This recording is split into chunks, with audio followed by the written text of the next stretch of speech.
Welcome to a special bonus episode of Sustainably Influenced.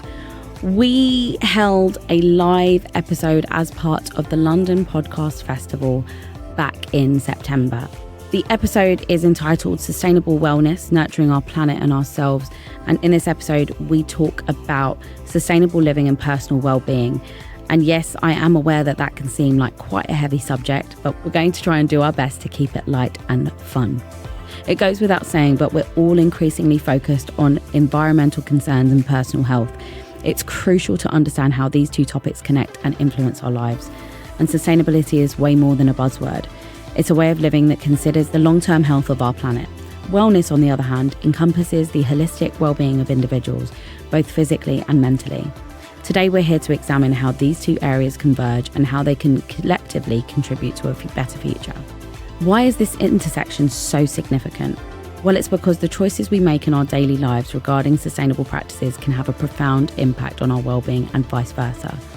From cleaner environments to healthier lifestyles, the interplay between sustainability and wellness holds the potential to improve the quality of life for us and for generations to come.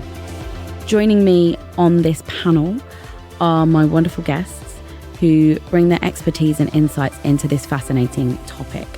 We'll discuss eco-anxiety, sustainable living tips, resilience in the face of environmental challenges, and even the psychology of fashion in the context of sustainability. Our aims are to provide you with the valuable information and perspectives that can help you navigate these complex issues in a meaningful way. Welcome to my guests, Chloe Pierre, author, creator, and founder of the wellness platform thy.self, Shakaila Forbes-Bell, author and fashion psychologist, and Lydia Bolton, fashion designer and creator. Let's get into Sustainably Influenced Live. Joining me today are my wonderful guests who bring their expertise and insights into this fascinating topic. We'll discuss eco-anxiety, sustainable living tips, resilience in the face of environmental challenges, and even the psychology of fashion in the context of sustainability.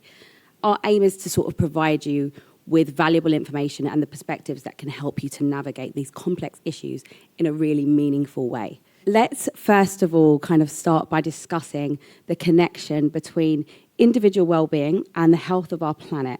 We live in a society that's plagued by stress. Me, for one, do not see how stressed I am as I've sat down here tonight.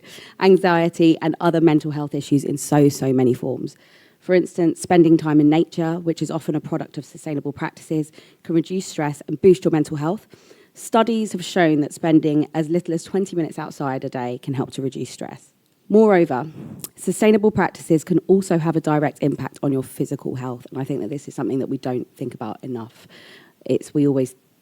We just think about the planet, we're not thinking about ourselves. And this is why this conversation is so important for me. Taking our air quality, for example, reduce pollution due to sustainable initiatives, which you'll be able to hear about later on in Season 8 of Sustainably Influenced out now, can lead to cleaner air, which can lead to a better respiratory health and fewer cases of asthma and other respiratory diseases. I was doing some research for this show and I came across a really interesting journal. Like, fun fact about me, I'm a bit of a sciencey geek. I like to read medical journals as a hobby, and I don't know why. But a study published in the New England Journal of Medicine estimates that cleaner air can lead to an increase in life expectancy. So I want to move on now to the sort of guest portion of the evening, and starting with you, Chloe. Your platform is all about wellness, and I thought that you would provide so much insight for tonight. Can you shed a little bit of light on how individual well-being and the health of the planet are actually interconnected, and how can sustainable living positively impact personal wellness? Yeah, sure. Hi, everyone. Thank you for having me. You said I will share a lot of insights. I don't know about that. I will do my best, maybe one or two. So how I think it works. So for me, wellness actually comes down to awareness. Awareness then manifests into choices. So for me, when it comes to sustainable living and how that directly correlates to well-being, it's about how you choose to live your life. It's the choices that you make on a daily basis. And of course, that will naturally affect the planet that we live on. I don't think it's fair to, think that everything has an endless resource or it comes from an endless resource. And I think being aware of that every day. So whether that's how you use the internet, or if, things that you choose to buy, products that you choose to buy, things that you put into your body, things that you even say, all of these all of these come down to well-being. And it does affect not just the planet, but also the people around us. So, it's a ripple effect. How you behave, the choices that you make affect your well-being, and then it affects the people around us, which then affects the community. And in doing so, it affects the world that we live in. So for me, that's how I see the train of, I don't know what I'm thinking right now. But that's what I think. It's just like a chain effect. And if we look at all of these things, then it will have a direct correlation. Yeah, definitely agree with you. I think that there's a massive link between positive impacts on your mental health and your physical health, and how sustainability kind of plays into that. And I think I didn't really want this to be so much about fashion, but I think we tend to neglect fashion when we're talking about wellness, because we do buy things to make ourselves better. And that's why you are here, because this is where you provide all the wonderful insight. So I do want to talk about fashion just a little bit, and we will talk a little bit more about fashion later on. But I think there is a huge link between how we consume and eco-anxiety. Shakaila, how do sustainable fashion choices affect our mental wealth well-being, and what psychological benefits can people gain from making environmentally conscious fashion choices? Yep. So hi, everyone, and thank you so much, Bianca, for having me. So yeah, like you mentioned, our clothes do have a huge impact on the way we feel. A lot of people just see them for their aesthetic purpose, but I'm sure you'll know if you change something very simple, wear your favorite outfit, wear a different type of, a color, different style, it can have a drastic impact on the way you show up in the world and the type of person you are presenting. And the same is said for when you're making sustainable choices. So there was a study, very recent study actually in the last year, between actually my mentor, Dr. Aurora Bardi, and she was looking at the level of happiness we feel when we're wearing something that's labeled sustainable versus when we're labeled something that's labeled as fast fashion. And in that study, participants got to wear T-shirts with those different labels, and they rated their subjective happiness before and after they wore it.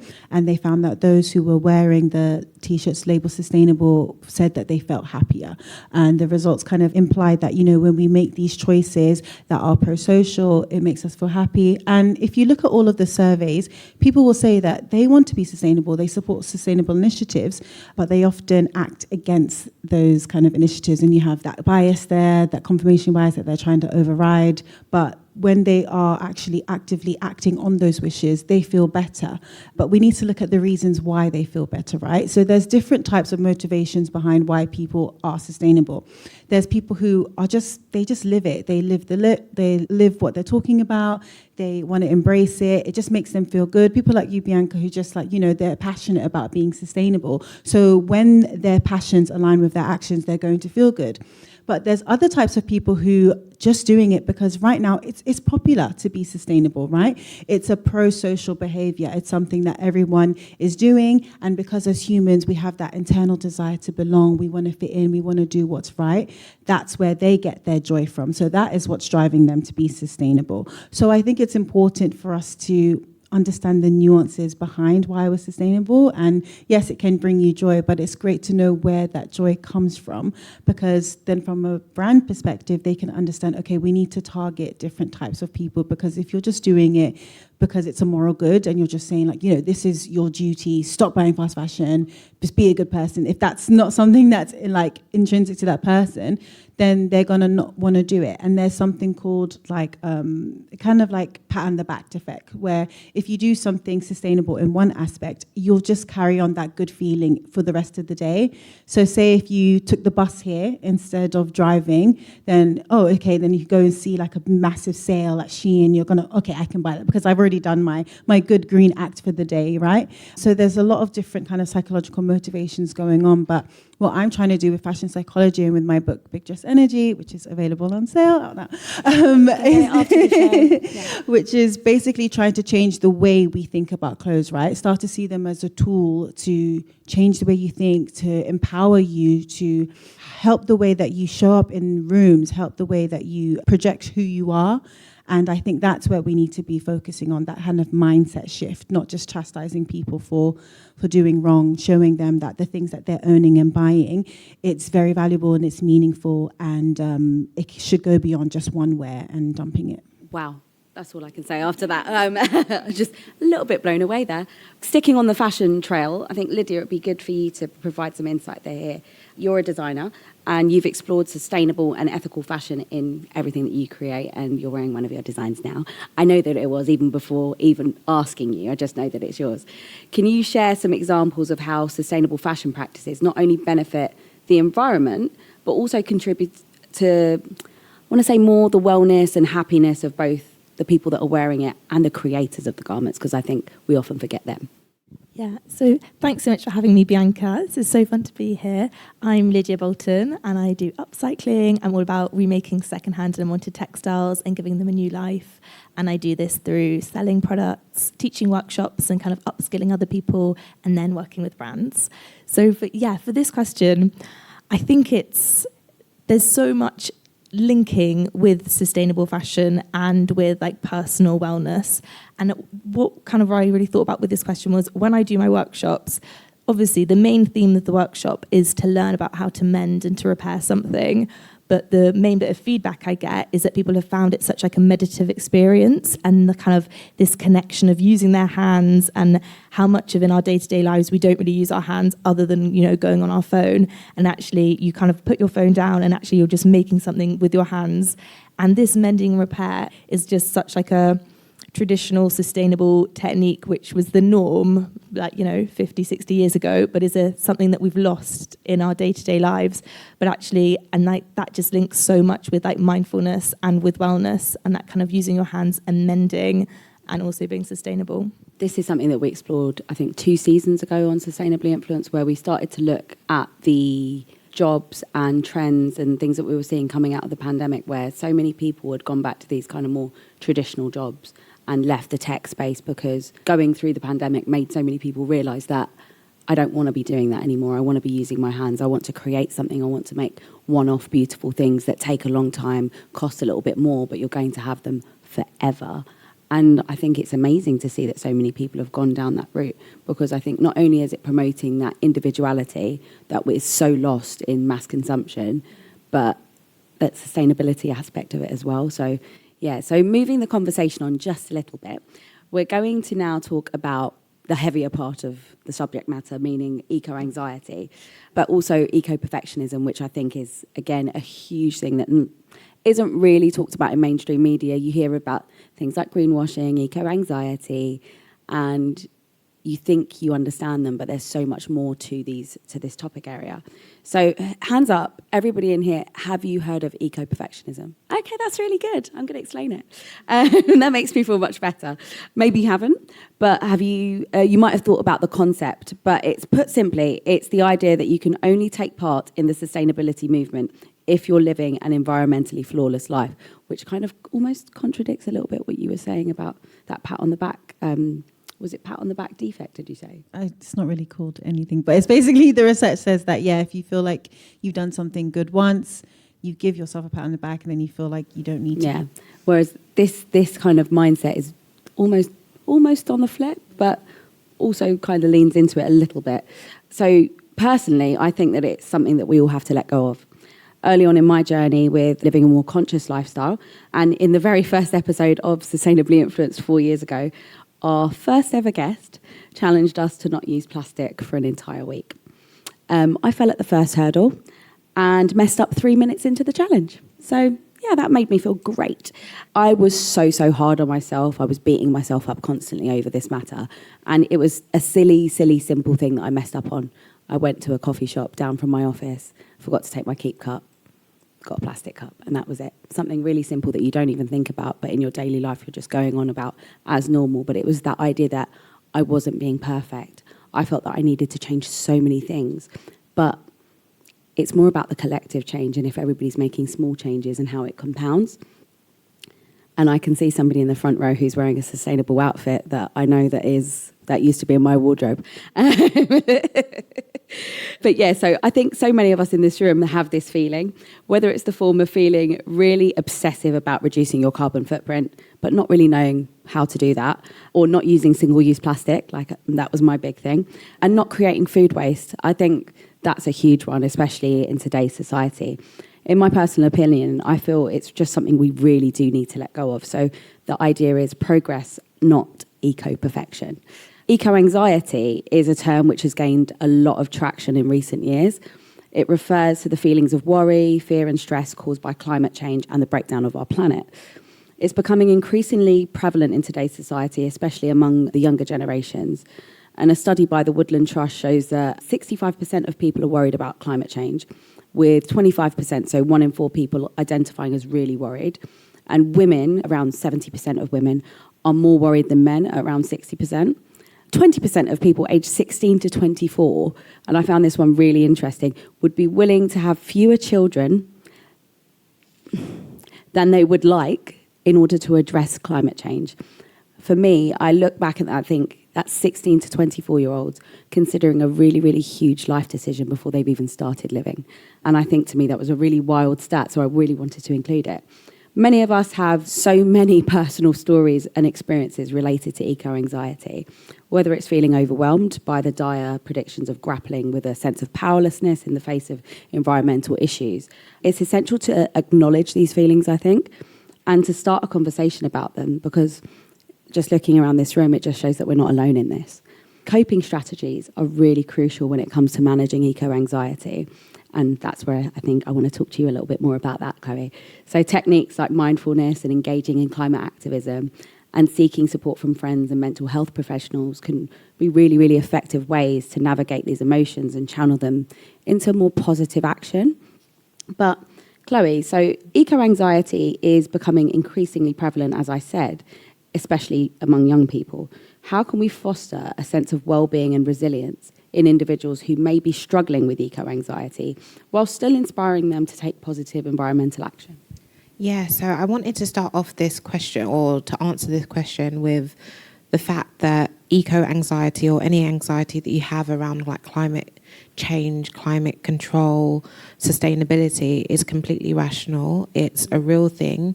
It's almost like your body's alarm at saying something doesn't feel right, and usually you're right, and it is right. You know, you don't have to go very far to see the effects of climate change. And my issue with it is that there are so many media platforms, articles, and just information out there, and it's focused on the doom.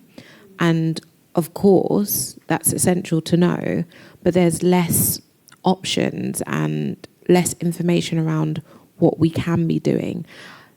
I also want to add that there's a lot of focus on the individual and also on communities, and not enough focus and not enough demand on the bigger companies, that they have a massive part in this narrative.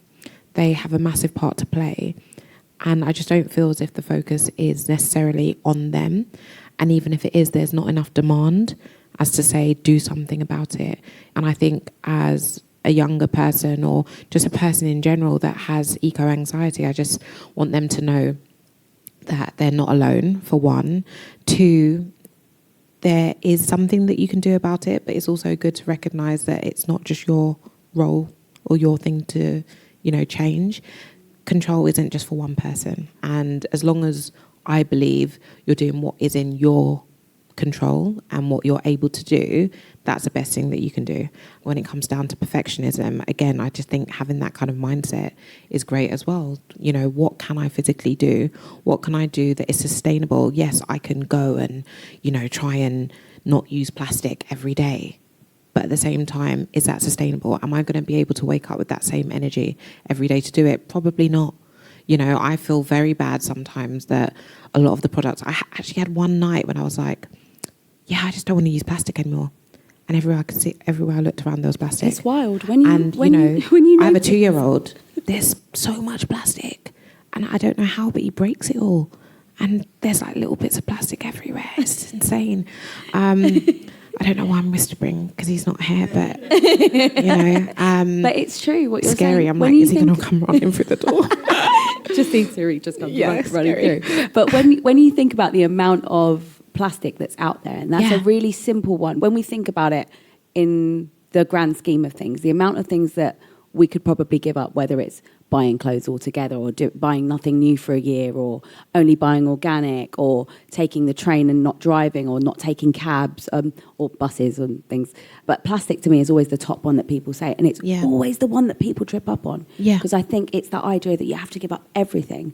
There's plastic in your clothes. Literally. There's plastic in your beauty products. I mean, I don't want to scare people, but there's plastic in your water. It's everywhere, and it is scary. But what you can do is the most important thing. And when it comes to eco-anxiety, I'm just trying to think what else that you can do. I think being mindful is one thing, speaking up about it. So having spaces that you can speak about it confidently, or even if you can't be confident, just saying, what is it that I can do? Am I the only person that feels like this? Speaking about it within your own communities, your own families, trying to reduce waste in that way.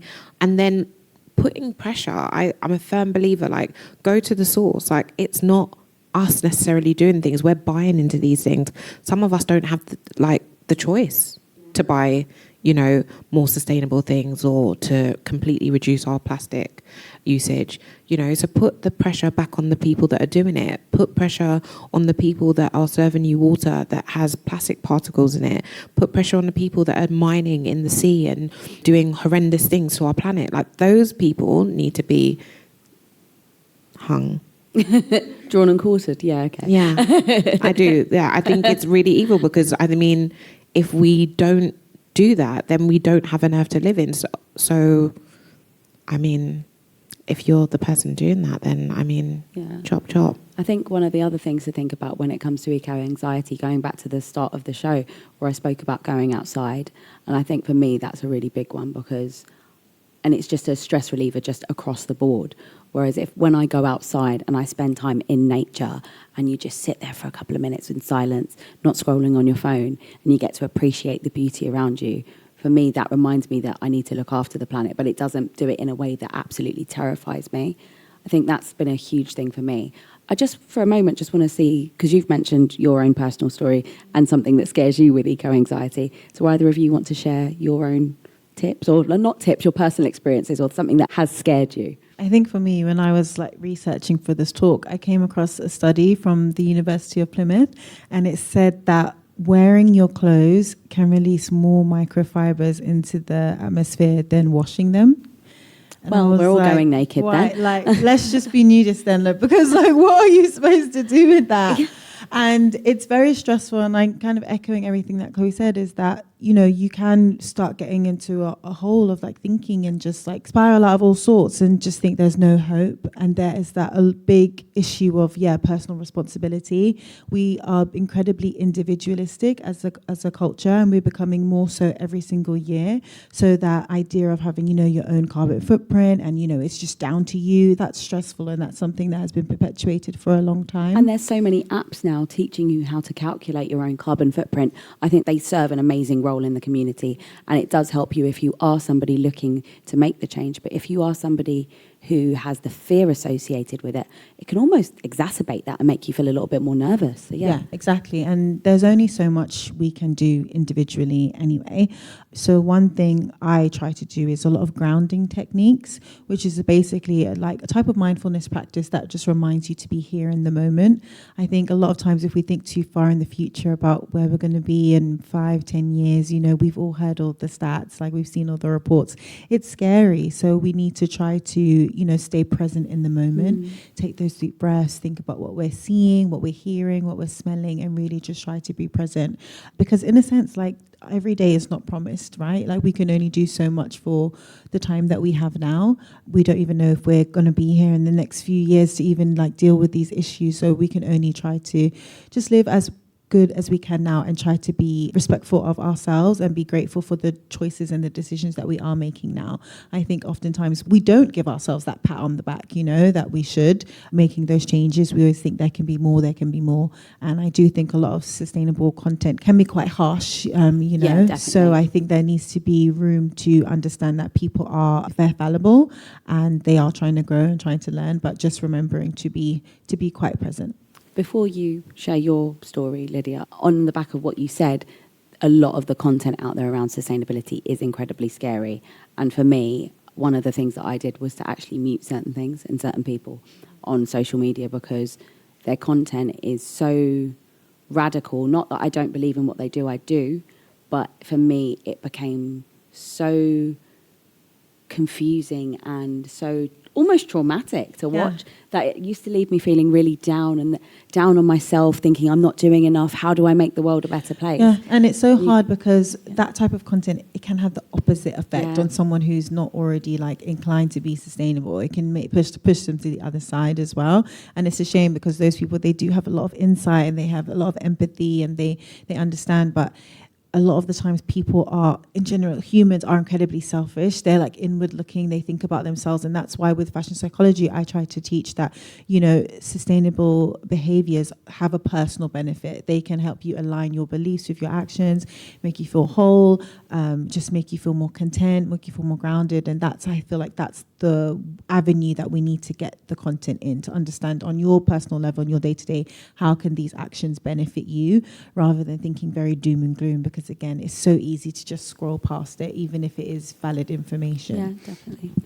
Yeah, and on that, like, then you're coming from fear, and I think that's not actually that motivating. Like with your content, it's much better to be inspiring, and then people feel that they're motivated to change from a positive place than from like that negative fear place. Yeah, I think that's the same with like content that is really scary. It then actually just puts me in a bigger spin of eco-anxiety.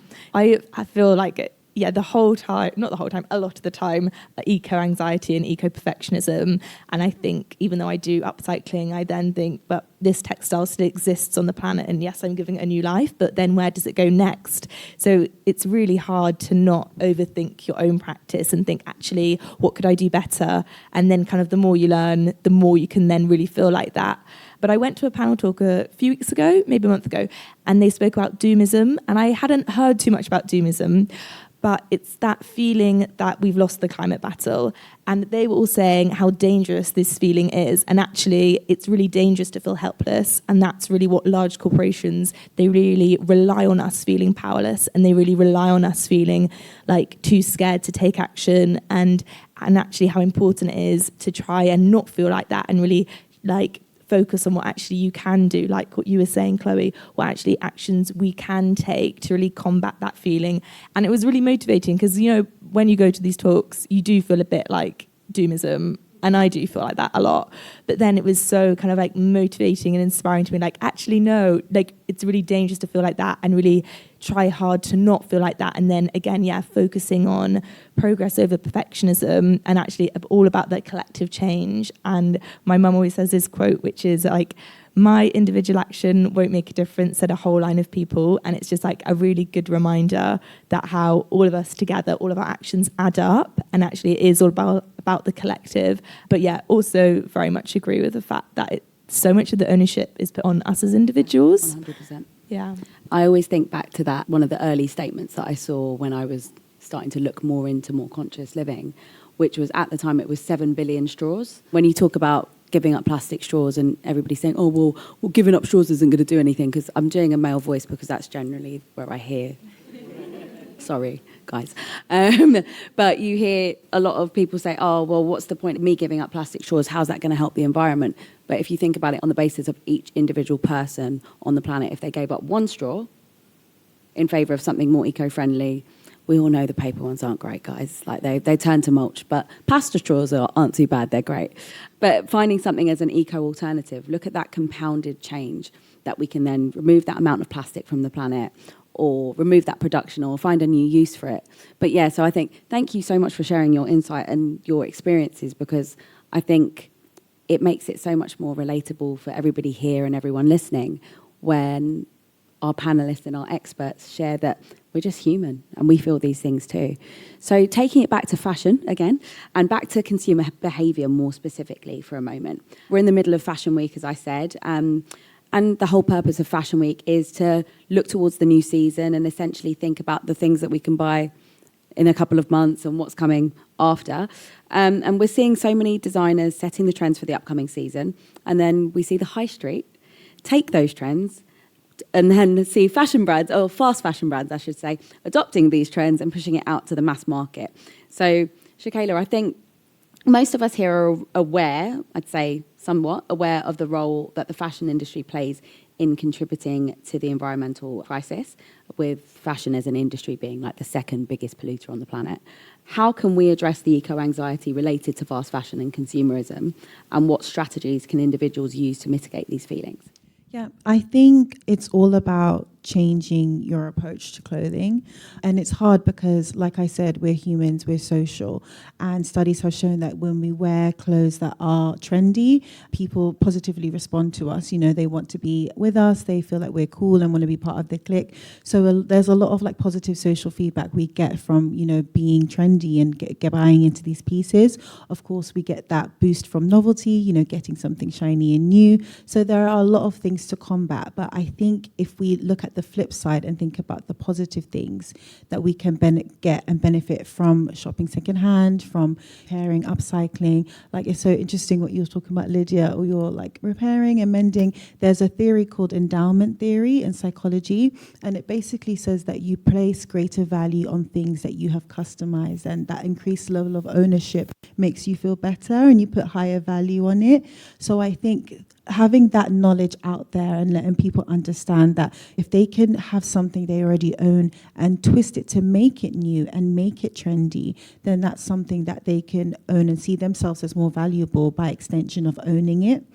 And again, it's about understanding that your clothes are communicative, right? Your clothes are the language of you.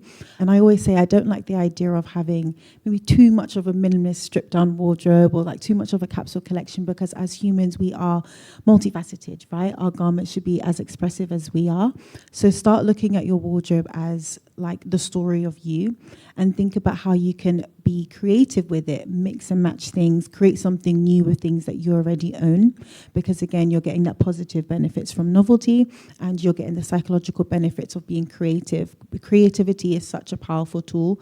It's been found to increase the well-being and happiness specifically of young adults, but I feel like that's not getting pushed enough. We just see these images of these models every season with these new collections, and we just see our clothes in that way. We need to encourage people to almost be their own stylists and to celebrate people for being creative in their own light, because we're kind of benefited in one way from being individualist, because we're allowing people to satisfy that and desire that we do have also for being unique and for standing out, because as much as we want to fit in, we also want to be noticed too.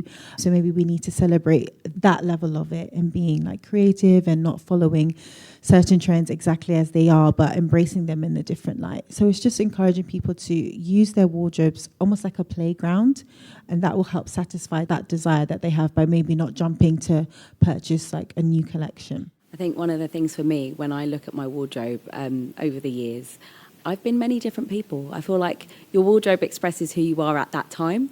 And at the moment, I'm in, what was the compliment that the lovely lady gave me earlier? I'm in my Beyonce Renaissance era. I was trying to manifest tickets when I got these trousers for a show that I definitely wasn't going to. But like a lot of the things that I've got at the moment, I've realised are so different to how I would have dressed in my 20s. And I see the person that I am now. She's a bit more put together, I think. Well, at least in my wardrobe, I see more put together. There's a lot more things where I've chosen comfort over the trend now, and where I'm conscious about what I buy things that I know I'm going to have a long time, even if they are a little bit more wacky. But if I do fall out of love with something, I tend to put it in a suitcase under my bed. And when I want to bring it out again, or a change of season, I think, oh my God, I forgot I had that. It's like shopping your own wardrobe.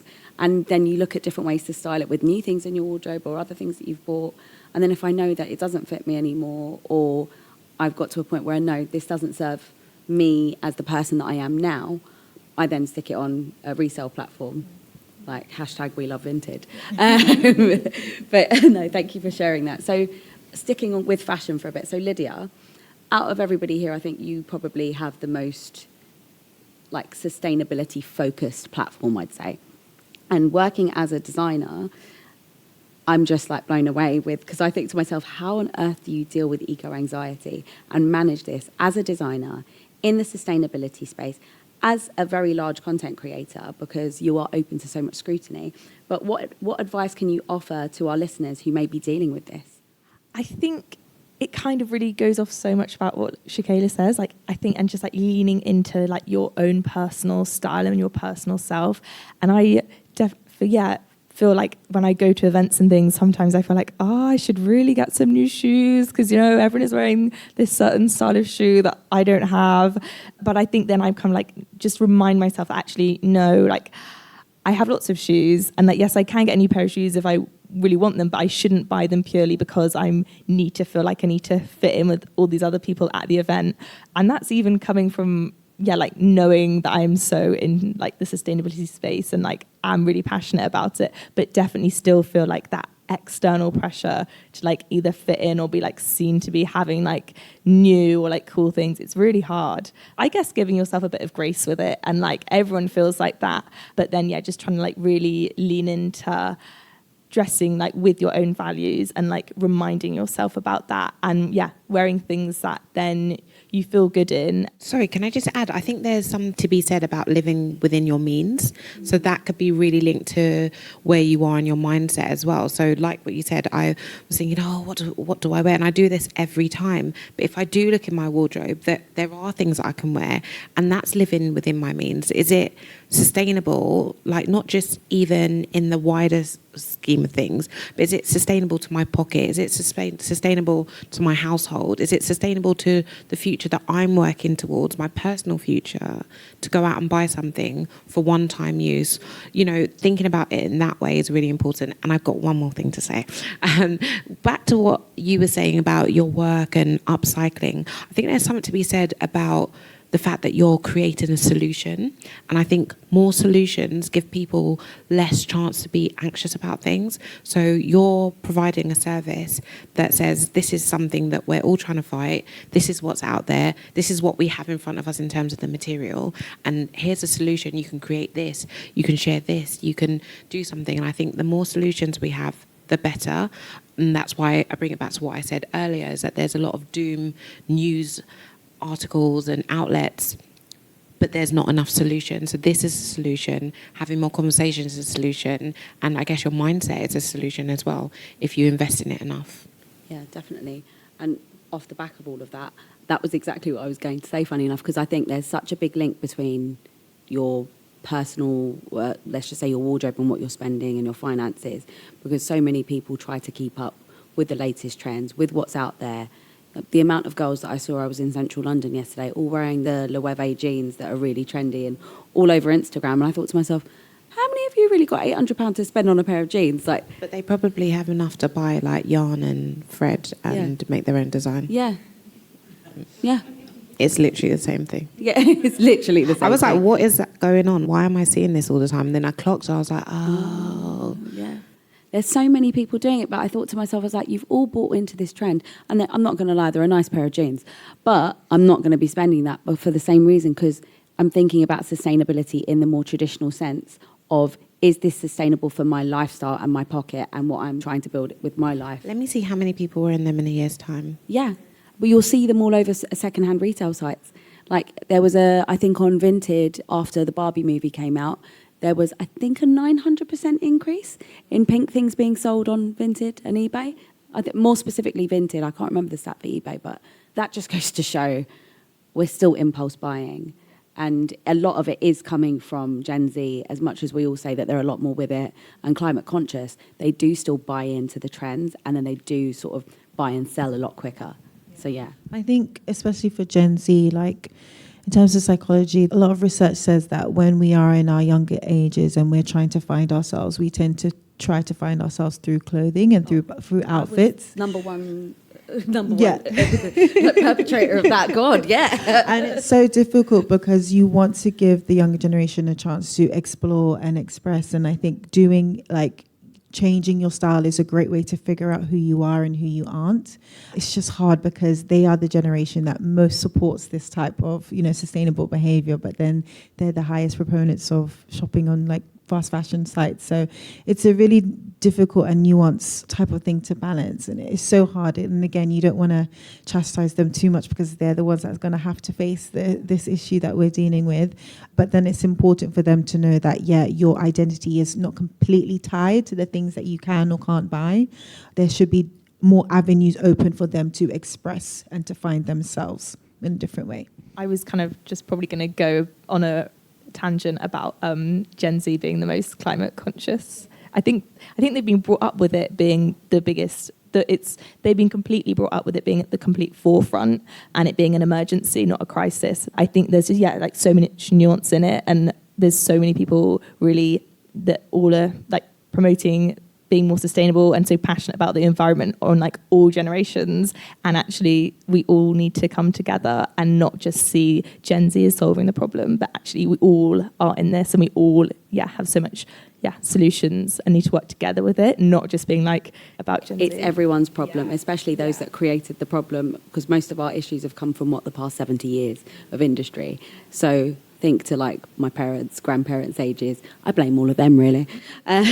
Moving on now to our section on sustainable living and personal well-being. So the relationship between sustainable lifestyle choices and individual well-being is really fascinating.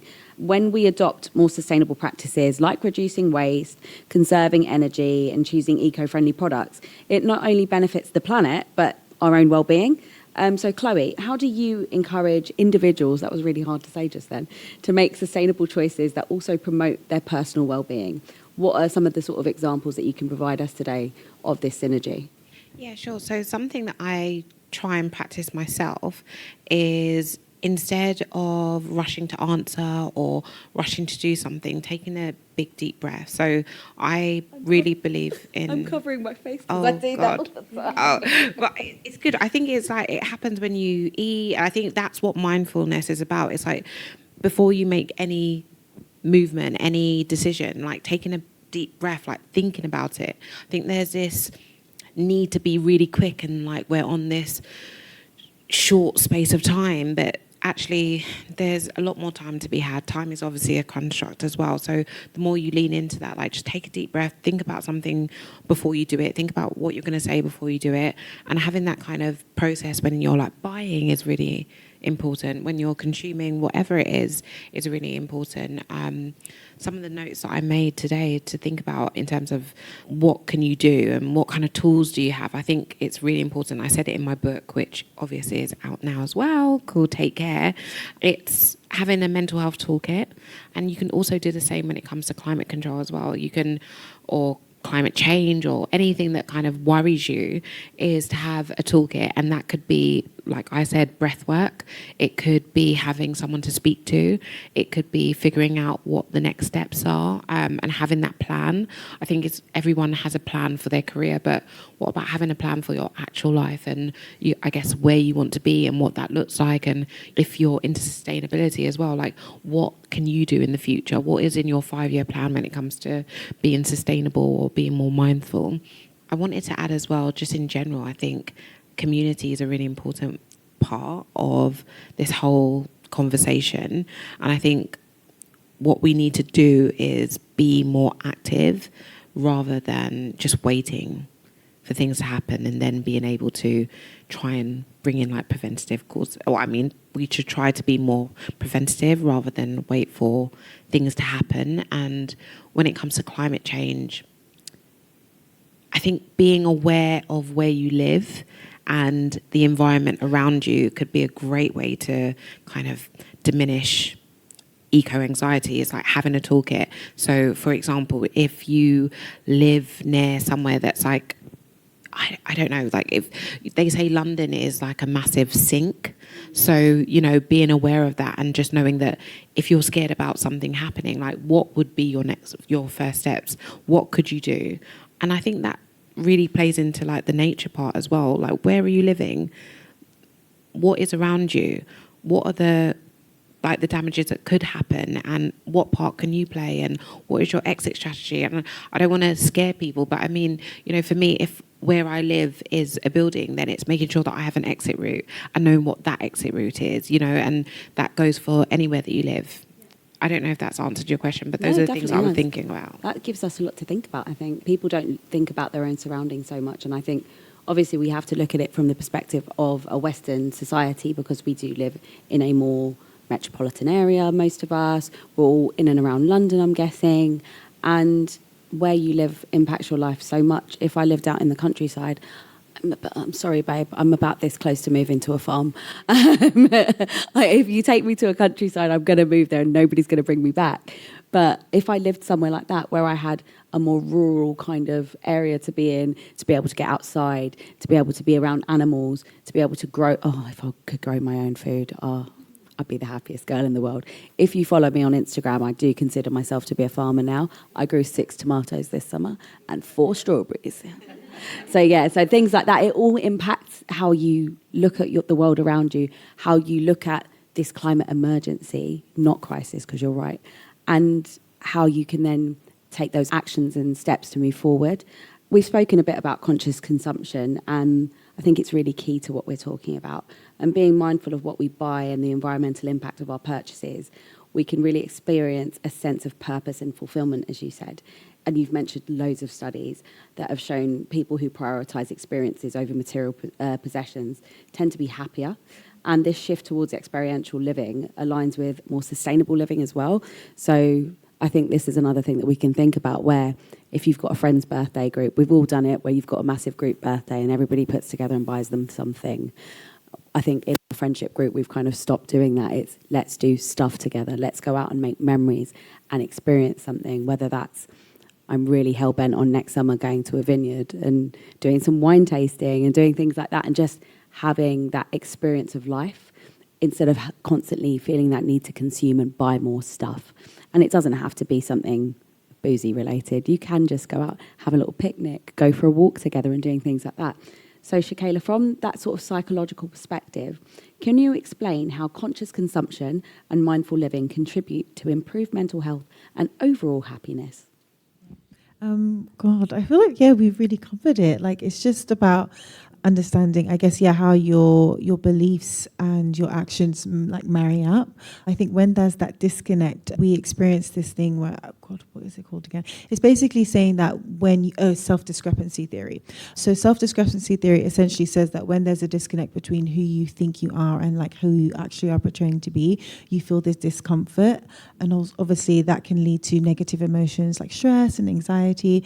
So it's all about saying, like, if you believe in these things, which most people do, and if you look at any survey data, a lot of people will say that, they want to be more sustainable, they believe in sustainable initiatives. So make sure that you're marrying that up with your actions, because again, it'll just make you feel more grounded in who you are, and just make you feel more content as well. And just to add to that, it's not about going out and buying a whole new sustainable wardrobe or completely changing everything in your house. It's about changing how you're consuming and making those little differences within your day-to-day life that then give you that positivity, that give you that boost of endorphins, that remind you to keep making those changes and to positively... I always say, like, a good example is like buying an energy-saving light bulb but then leaving the lights on all day long. Like, you know what I mean? Like, what's the point? Like, think about, like, the ramifications as well of what you're doing. Like, don't just, like, shop sustainably and then do a massive haul and then you'll end up, like, giving things away or, like, contributing as well to, like, wastage. Like, again, like, think about the value of things that you are buying and how it's going to add to your story and, like, who you are. I think linking that with joy, like joy is a massive form of resistance.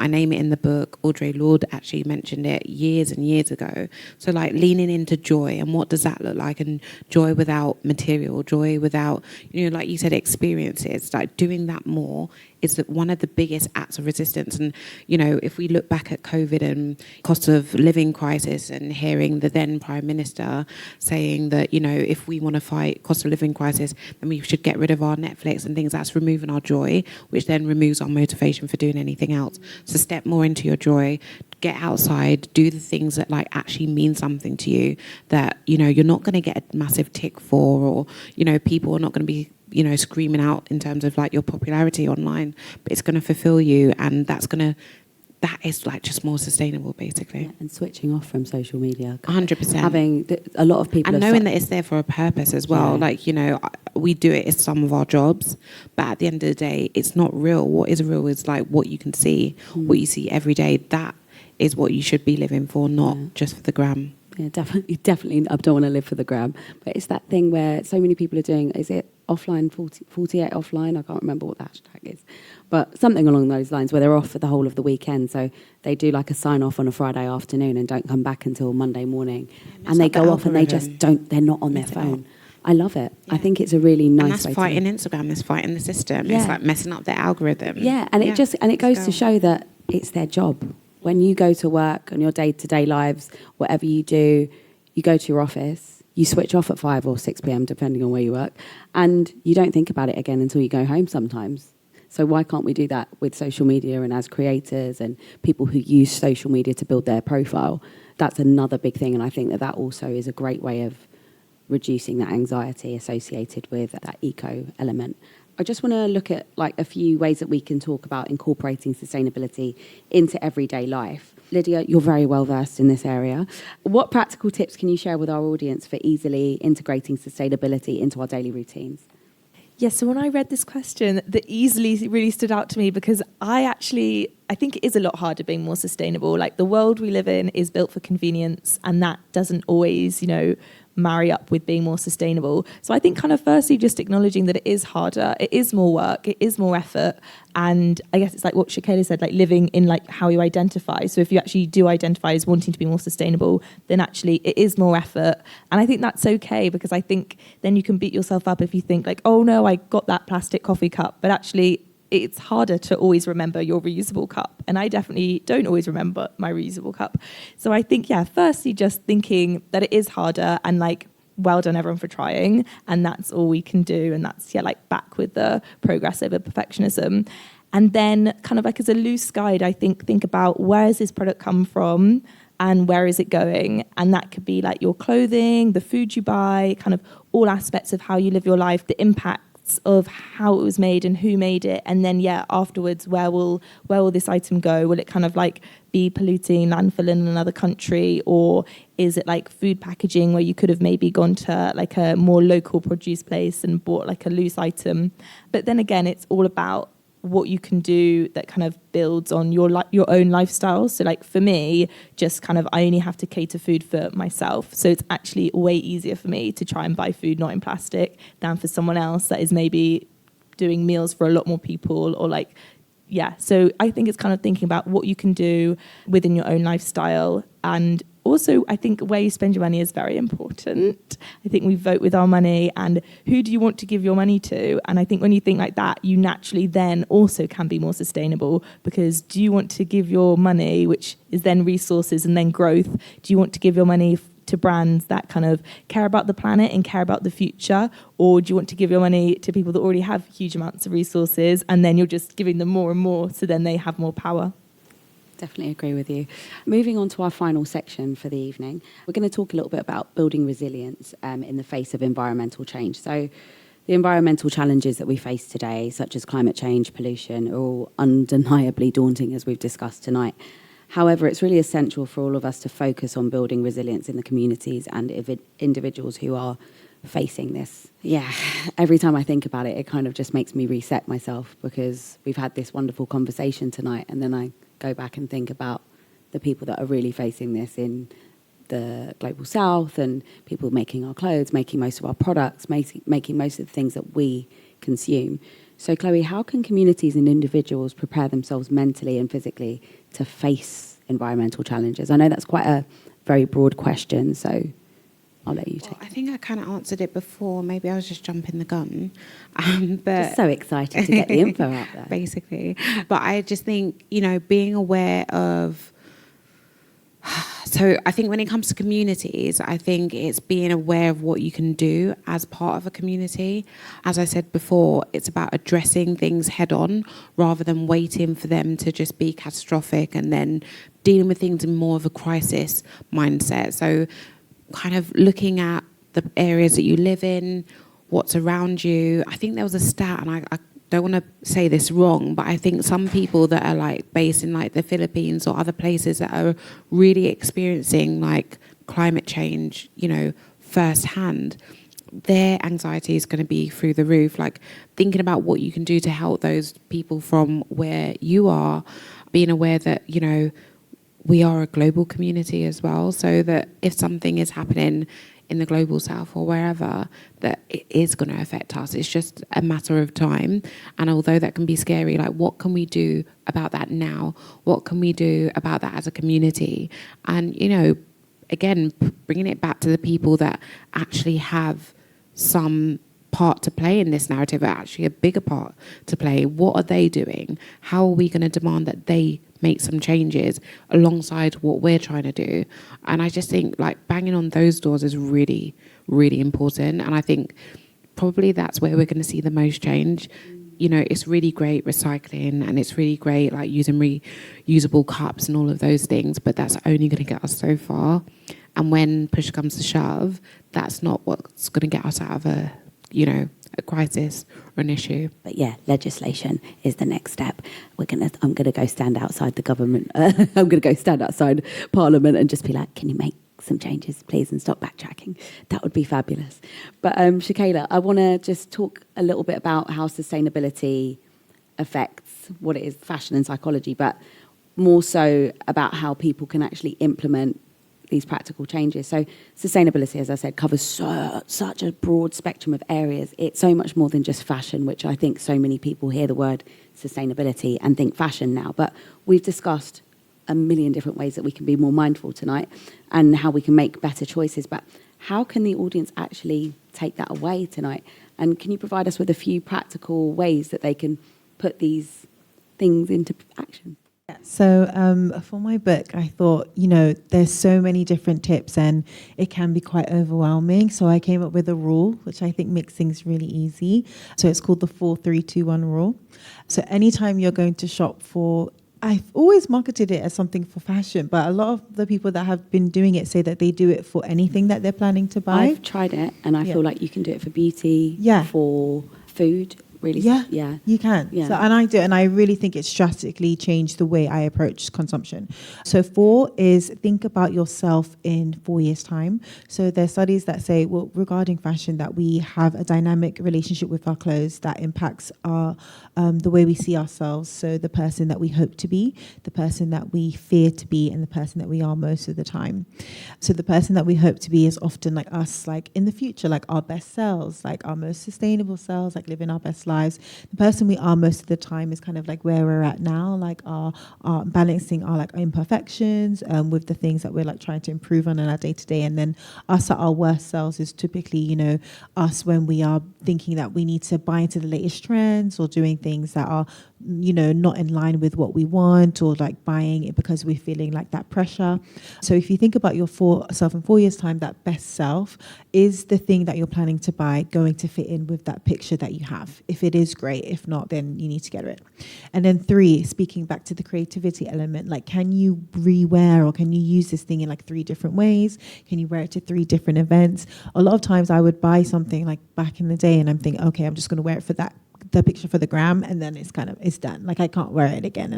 And people tell me that now, and I'm just like, that's so ridiculous. Like the thing you buy 10 years ago, guys. Exactly. It is like the thing you should be so proud of, that thing you bought, that you should want to show it off again and again. It should be something that's like synonymous with you and your decision and like how you feel, like, so you want to rewear it. And that's something that I've actively done. And it's made me feel more proud of the decision that I've made to purchase something, because everything we buy and own is a decision. I have to think about how it fits in with my lifestyle. So Again, because it's bringing you joy. Like you should be able to get as much joy out of it as possible wherever you're wearing it. And then 2, that speaks back to Chloe's point about 2 deep breaths. So I always say shopping and consumption is chemical warfare. You have the adrenaline, you have the dopamine. Dopamine, when you have too much of it from like shopper's high, which is a real thing, it can cripple areas of your brain that are responsible for weighing up pros and cons. So again, it can make you make silly decisions when you go home. You're like, why the hell did I buy this? Like, this is not me. And then you forget to return it, and it just becomes a whole negative cycle. So again, take those 2 deep breaths. It helps you to be grounded. Like I said before, stay in the moment, stay in the present, and really grapple with if this is a good decision that you're about to make. And then 1, I always say, like, extend those 2 deep breaths into 1 good night's sleep. I always say that's a great rule if you're planning to do anything risky, anything that you may not be too sure about, sending a risky text, like doing something nonsense, like buying something, sleep on it. And a lot of people think, oh, it's going to be gone if I don't have it. Like fashion especially is so cyclical it will come back. It will, in one way or another. Like, you'll find it, but we need to get rid of that FOMO, which is ingrained of us. You know, humans are loss averse. We're growing up. We're like, from back in our hunter-gatherer days, we're taught that, you know, losses loom larger than gains. Like, we need to get things now. So it's not easy to just say like, oh, like, forget that. But we really need to try to instill that and like make sure that we're giving ourselves enough space to really reassess and understand the value of the thing that we're contemplating buying. Yeah, that good night's sleep one, I think, is a good one just for life, just generally speaking, because too many people do not sleep on it and then they act. What's the saying? Act in haste, repent at leisure? Yeah, just don't do that. It applies to clothes as well, and how you consume. So one of the inspiring examples of resilience that I've seen comes from the city of Rotterdam. Facing the threat of rising sea levels, they implemented innovative solutions like floating houses and water plazas to adapt to the climate change. And these efforts not only sort of mitigate environmental risks, but also enhance their overall quality of life. Building that resilience involves not only preparing for and adapting to environmental challenges, but also fostering a sense of community and cooperation. When communities come together to address these challenges, they often become way more resilient and better equipped to thrive in the face of adversity. So I feel like I wanted to raise that point because I think it leads quite nicely into this final question for you, Lydia. Could you share some of the inspiring examples of communities that have shown remarkable resilience in the face of environmental challenges? And is there anything that we can learn from this? Yes, the first thing I thought of was in Kantamanto in Accra, which I know you'll know about, in Ghana, and this is the biggest secondhand clothing market in the world, and they get hundreds of thousands of bales of our clothing basically dumped, and is polluting their lands and all of that.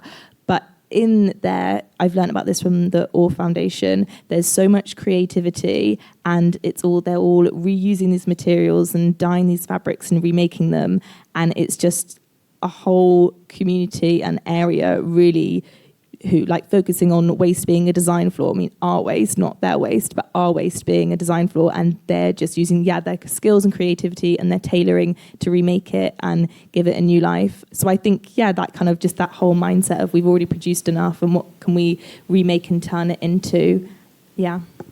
One of the things that I've seen come out from this more recently was Remake. Did you see it? Remake Our World? Was it them that posted about the labels? The labels, I know. They did a beach clean, and the highest number of labels came from, majority of them were British brands. Considering we're one of the smallest nations on this side of the world, most of them were British high street brands. There were quite a few American brands in the top 20, but in comparison to the size of basically a continent, isn't it, on its own. I think M&S was a really big one, to see loads that had just been dumped in Accra, H&M, Shein. And who else was it? There was somebody else. Adidas and Puma were in there as well. So they were the brands that were the biggest polluters. And I didn't expect M&S to be in there. But, it was pretty shocking. No, definitely. But M&S... Is this being recorded? It's okay. You can say what you want. We can always cut it. M&S's fashion doesn't do well, so stop doing it. Because clearly, it's not doing well. Sorry, I've worked with them as well, and I think some of their pieces are really nice, but generally, they're not doing well on the business side of things. So, and now to hear that it's one of the biggest numbers that are ending up in these landfill sites is, it's telling.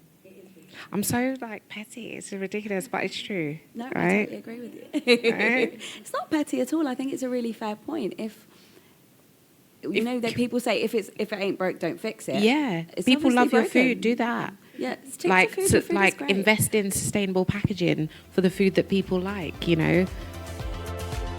Thank you so much for listening to this season of Sustainably Influenced. We will be back in January 2024. Until then, please subscribe and listen back to previous episodes of the podcast on all good podcast platforms. You can follow at Sustainably Influenced on Instagram and TikTok. I'm Bianca Foley. Thank you for listening. Thank you to our sponsors, Ernest Jones, for their support in producing this podcast this season. This season of Sustainably Influenced was produced by Content is Queen, sound editor Amber Miller, and presented by Bianca Foley.